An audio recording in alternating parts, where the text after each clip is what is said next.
The following program was produced by an independent community producer. The opinions expressed do not necessarily reflect those of the ECAT staff or board of directors. Good morning, good afternoon, good evening, good night. It's the Ron Van Dam Show. Hold on tight, things can get a bit weird, if you like that sort of thing. Hey, welcome to the program. How are you? Oh my God, it's been a long time, like probably a week, something like that. Crazy stuff. This is my favorite time of year, the fall. Of course, when you get older, you don't want to hear the fall because that's not good because you can't get up right away, if at all. But otherwise, season-wise, the fall is fantastic, man. Not too hot, not too cold, just like Goldilocks with the porridge thing. You know, I forgot to turn off my stupid smartphone, because you don't want that ringing while you're doing intricately informative programs such as this is. Smartphone. My phone says it's very smart. It can do a lot of things. And my phone even says, Ron, I can do more stuff than you can do because I'm smarter than you. And we have now reached that point in our technology where we are producing products that indeed are smarter than we are. And if you check the intelligence of humanity right now, that's not a difficult thing to do. If the bar is so low that humanity is generally stupid, then creating smart appliances and products doesn't take much. It doesn't take much. I'm sick of smart things. I don't want objects to be smarter than I am, although in every case they seem to be. We have a smart TV. We even have smart water. We have water that is smart. I don't understand what that means or how that's even possible, but there is a bottle of water that you buy in the supermarket or store, and it says smart water on it, and I can't figure out what the hell that means. Is the water smart? Ron, you're stupider than water. Whoa, what an insult. But there is smart water, smart TV. There's smart bulbs. Oh my God. I don't know why they're so smart. I guess you can tell them to do something and they do it. Like dim, and they will dim according to your deepest command. Sometimes I try to command my bulbs to, hey, take out the garbage, light bulb. It won't do that, but it'll dim, it'll turn on and off. Read the paper, feed the dog, smart bulbs. And then we have smart refrigerators. I don't know what it takes for a refrigerator. All I want you to do is keep the stuff cold. In the refrigerator part, I want you to keep it around 70 degrees, or I don't know what it's supposed to be honest with you. And in the freezer part, make it like 0. And that's all you really need to do. I don't need a television screen in my refrigerator. I don't need some type of LED readout telling me if I'm low on milk. I don't understand how it. A lot of things are smarter than they have to be. The amazing thing is a smartphone, and I learned just recently, and I did not know this, that on this object, which I keep in a case, because if I drop it, I'm out like $2,000. So I keep it in a case, and I not only is it a smartphone, but I got security on it. It's just this little thing is running my life. Used to be my wife that was running my life. Now it's this. I found out recently, and I did not know this. This is going to amaze you, especially the Gen Z people and the Gen W. This is going to amaze you. These things these smartphones that we hold so dear and secure and near to us, you can actually, are you ready for this? I did not know you could do this on this thing. You can actually, there's an app, and it's called Telephone. Whoa, what? Yes. If you open, you get into it, you swipe it. Why swipe it?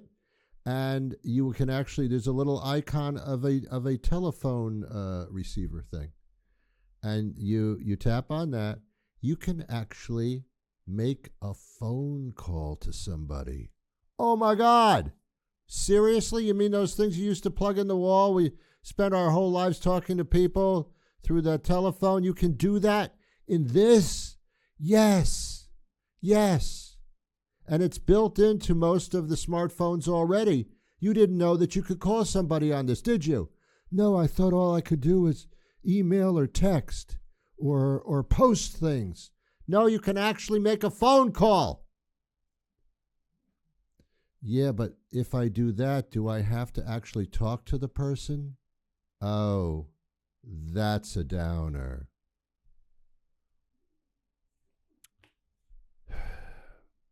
I have an app on this phone that tells me how many steps I took during the course of the day. I literally don't know what that means. Good for me. I don't understand. All I did was walk around a little bit, and I went to a store and walked from my car to the store and back again. Well, yeah, you did 2,000 steps. Okay, what? Why? What difference does that make?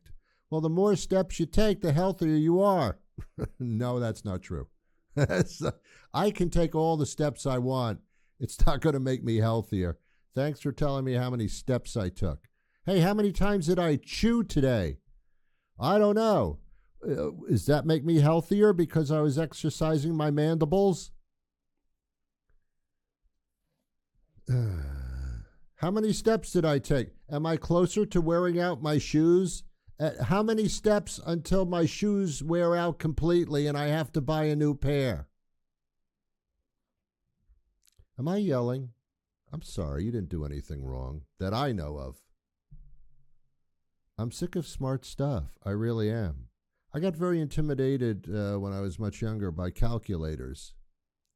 When I was really, really young, it was really pain in the butt to walk around with an abacus.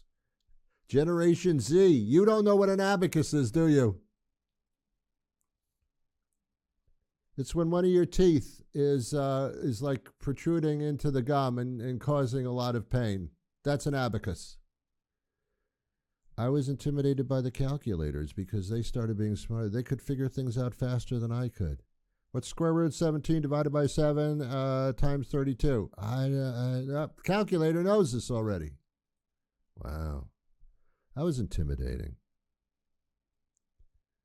It's amazing to me. It is amazing, for no reason whatsoever, but it is amazing. Around the time before I was born, around the before I was born time, there was a computer called the UNIVAC. Sounds like a vacuum cleaner, but it wasn't. It was a gigantic computer that was devised by a company called Remington Rand. They made incredibly large computers, the first of their kind at all, and they also made typewriters. Whoa! That's kind of a, yeah, I know. There's no bridging the gap on those two products. There just isn't. I think they also made electric razors, but I'm not sure. I think they did. But this UNIVAC computer, it was the size of a warehouse. I mean, it took up like 7 rooms. It was gigantic, and they used it to calculate things and figure things out. And hey, UNIVAC, what's 2 plus 2? And all these reel-to-reel tapes would start moving around, and lights and buttons would flash, and then like 2 hours later it would say 4. And wow, that was amazing what that machine does. Well, technology has certainly brought us to another place, and here we are, unfortunately. And our appliances and our products have become smart products, but our human being people have gotten dumber. So the gap is widening. Is this an argument that someday robots and AI, the steak sauce, what? Oh, that's A1? Okay. Someday AI and the robots will be smarter than we are and figure things out without any prompting from a human being? Well, that could be a problem. I don't think many of us will still be on the earth at that point, but I don't know. There's a point where things go too far. We don't seem to understand that as human beings. We just don't. We don't understand that there are parameters to things, where if you infiltrate to a great extent, then you're affecting society as a whole, and you're doing brand new stuff. As you know, Congress, the House of Representatives, the Senate, they don't do much of anything right now at all anyway, because they're too busy trying to stop each other from getting anything done to get the credit for it. That's the way we operate here. But they're filled with a bunch of older people who don't, they've seen this technology, but they don't understand it. So they can't set any parameters or borders or legislation because they don't know what the hell they're talking about. It's a foreign object to them that they totally don't understand. Younger people somewhat do, but there's not a lot of them in legislation, you see. There's more and more, but not enough. The old guy, whatever you think of Joe Biden, he actually said, it's not working out, probably going to lose the election, my numbers aren't good, I'm going to step aside and let somebody else do this. Thanks, Joe. That made a difference. I honor the guy, not simply because of that, but certainly one of the items on the list that I honor him for. We've got to put some type of understanding of this technology, this AI thing. Oh, my God. They can duplicate, not you, but they can duplicate anybody's voice and make them say anything that they want them to say. And they can distribute it at that point. It sounds exactly like that person with the verbiage that you put into their mouth in an artificial sense, and then you release it. And on the internet and on social media, as soon as you release it, some stupid schmuck is going to think, well, that's true. And that's going to start snowballing, and then you've screwed everything up. And it doesn't take much to achieve that. And that's the danger of it. But have they figured that out yet? No. So AI already has gone too far, with no restraints on it whatsoever. As a matter of fact, countries like Russia and China and Iran, those countries that are so freaking friendly to us, they're already using that on us. There have been reports about it. Well, Ron, if there's a report, then it can't necessarily be true. You're right. Under the circumstances, I don't know. But it's feasible. We don't know the difference between truth and a lie at all. There's no way to tell. There is no way to tell. There is no way to tell. The only way you can know is if you see it for yourself. Other than that, you're relying on somebody else's possible false interpretation of what they just think they saw. I don't want to get into that. I'm talking about smart items and smart products and how nobody in legislation seems to know how to control them or even really cares to because they don't know what to do about it. So that's a problem. But I started the show by talking about the fall and how dangerous it is to slip on ice. But that's not the part of the fall that I was talking about. This is autumnal, my favorite time of year. As I said earlier, which seems like 3 hours ago, but it was only 15 minutes ago, it's not too hot, it's not too cold. Like Goldilocks said, it's just right. Goldilocks and the Three Bears. I'm not going to comment on their relationship. Something was inherently wrong with all of that. Same with Snow White and the Seven Dwarfs. One of them was even dopey. That wouldn't be the dwarf that I would hang out with. Sneezy, sleazy, I don't know the difference. I wasn't into the fairy tale stuff, but another dysfunctional relationship between a woman and obviously dysfunctional males of a sort. I don't know the Three Bears. There was the Papa Bear, the Mama Bear, and the Baby Bear. I mean, what are you doing in their house? Don't you have the Ring doorbell? You should have the Ring doorbell. Do you have a Ring doorbell? They're fun. You put them there where the doorbell was, and there's a camera in it, and you can see people slipping on your front steps in snowstorms. It's a good time. Now I want to talk about, I love the fall. It's my favorite time of year. I love to just sit down in a chair, which I love to do all times of the year, and I just stare at the trees as they transfer themselves into a leafless society of trees. I think it's adorable. The wind blowing, it's just a very calming, soothing time of year. I don't care for the spring too much because that's when the insects come out and the birds and the annoying animals that get stuck in your attic. So I don't care for that, but the fall, perfect. It's a perfect time of year. People go apple picking. Did you ever go apple picking? No, not you. You. The one, no, person next to, yeah, her. Did you ever go apple picking? Oh my God. If you want to know the difference between males and females, it's apple picking. The female, and I don't know why, and I'm not being sexist, it's just probably the way it is. The female gets up one day and says to the male counterpart, "Hey, let's go apple picking."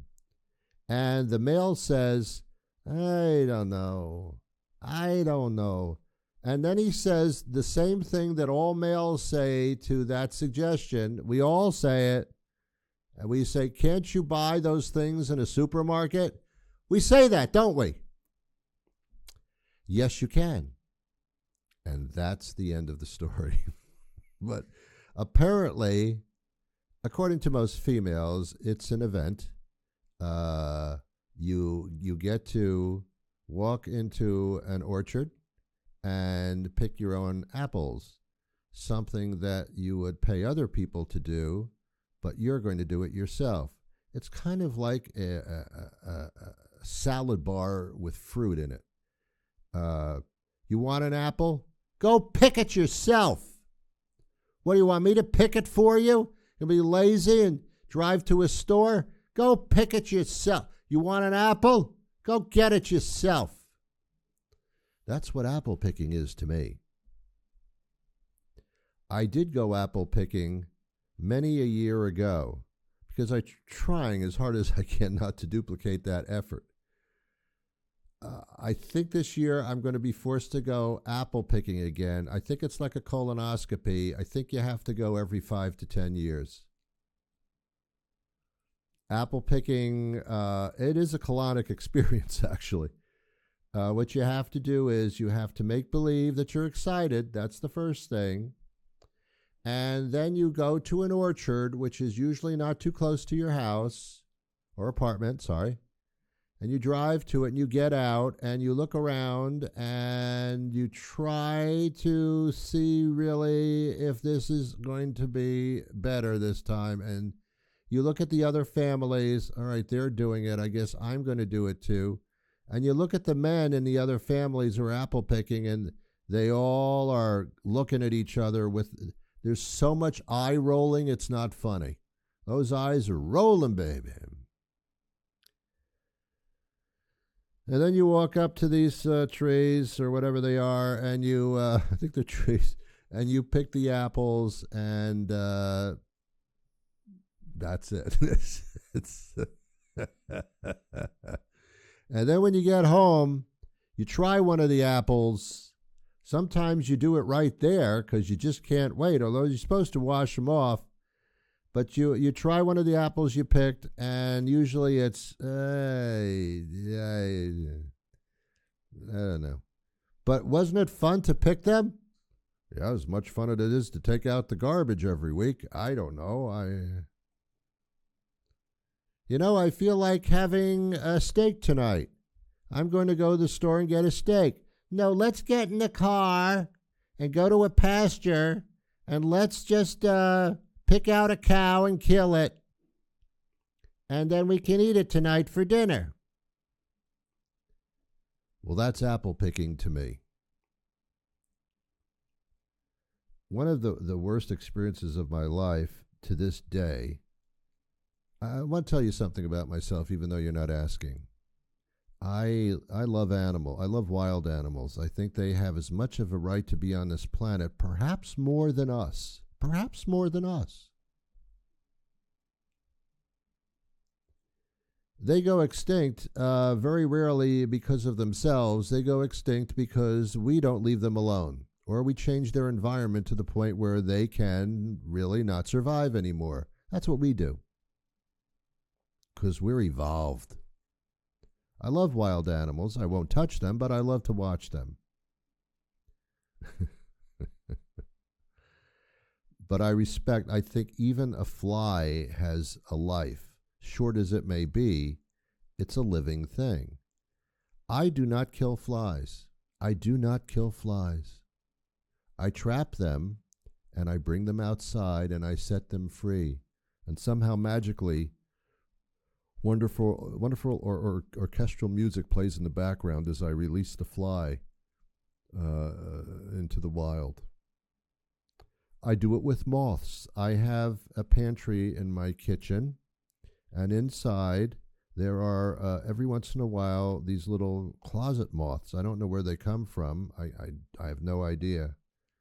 But they're in there, one or two. It's not an infestation. It's one or two of them.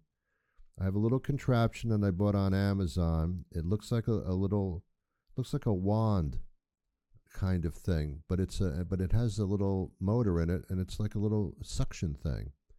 And I hold it up and to the ceiling where the moth is, and the moth gets sucked in. I put the cap on the tube, and I go outside and I open up the cap, and the moth flies free. This is what I do. The only animal that I will kill readily is a mosquito. You ain't sucking my blood. You ain't sucking my blood and giving me triple E or triple A. What is that? No, that's for towing your car. Triple E, triple D. Isn't that a bra size? I get confused with these letters. Or is that your blood type?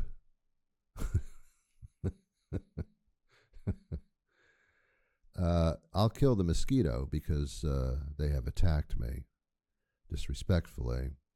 So I'll kill that. But that's it. That's it, man. I love animals, and I when I was younger, my mother and father took myself and my brother to a seafood restaurant. And it was in Teaneck, New Jersey. Do you know where that is? It's over there. Went to Teaneck, New Jersey, and in the middle of the restaurant, toward the back, they had a gigantic lobster tank. And in this tank was probably about 15 or 20 lobsters there in this tank. And I felt bad for them as it was because, I mean, they couldn't go out or do anything or play in the backyard. They were stuck in this tank. But the customers would go walking up to the tank, and they'd point to a lobster, and then this guy would come out with a claw device, on a pole, and he would grab the lobster. And there was another guy who would grab the lobster that people would pick what they're going to eat, and he'd go in there with his bare hands, idiot. He had like bite marks all over, and he was close to death. And human beings pointing to the animal that is to be destroyed for their pleasure really bothered me as a kid, and still does. It's like the Emperor of Rome or something. I choose that person. Take his head off and bring his head to me. Why? I don't care. I'm to show that I can do. It was disgusting. And then human beings, in their ultimate showing of respect and love and peace, they put a bib on, and on the bib is a picture of the lobster that they're eating. It's barbarianism to its highest marketing hilt. The lobster is about the only thing that we do to, it's like a billboard for what we're eating. I eat, this is what I eat. I mean, spaghetti is a lot sloppier than a lobster, yet we don't wear bibs with a giant picture of a meatball on it. At least I don't. We're very strange people. We really are. We are odd. Well, you are. No, not you. The person, yeah, you. Yeah, you're the odd one. I'm almost out of time. And I know what you're saying is, thank God for the passage of time. I wanted to speak to the, I do this every once in a while because I can't do it otherwise. There's a ballot on the ballot question 5. What they want to do is they want to take restaurant servers and put them into a minimum wage. And restaurant servers are saying, oh, we're making more than minimum wage in tips. And here's the message that the servers have to you from the restaurants and also the restaurant owners. One of the only times in history that the owner and the worker agree on the same thing. They're all saying to you, the restaurant goer, this question 5 on the ballot, leave us alone. We're happy the way we are. Stop getting involved in our lives like everybody else tries to do. Say no on question 5. Okay, good. I agree. The other thing is I want to say to the town council, at your next powwow, I wish you would sit down and say to yourselves, okay, COVID's over. More people get the flu than they do COVID. So that's not a thing anymore. You can get shots for it and all that. No one's walking around with masks 24 hours a day. Let's bring back these taste of the town, taste of Easton, taste of Brockton, taste of Biloxi, Mississippi, which is not that tasty. Taste of Athol. I would change the name of the town before I started that up. But let's get into these things where people from the community can gather together, taste the various offerings of the various restaurants, and then they'll actually go to the restaurant and say, that's good food. I'm going to go over there. And they do next time around. It gives the community businesses little booths where they can tell you about their banking services and their interest rates and their community groups that you can get involved with. The high school, the band members play a little bit of music. It's a wonderful, peaceful community event. Bring it back. COVID's over. Get back to it. Will you please at your next powwow meeting discuss this? Thank you so much for just considering that, because there's no reason why you shouldn't be doing it. It was successful before. You raised money. It was a good thing. Let's get into that again, please. And restaurants should do the same. I mean, let's go. Let's do the buffet again. Buffets are fun. You can have a little bit of all different foods for a price. I think that's a great idea. Stop it. Stop it. And if people feel, all right, I don't want to do the buffet, I'm a little bit concerned about germs again, then don't order off the menu.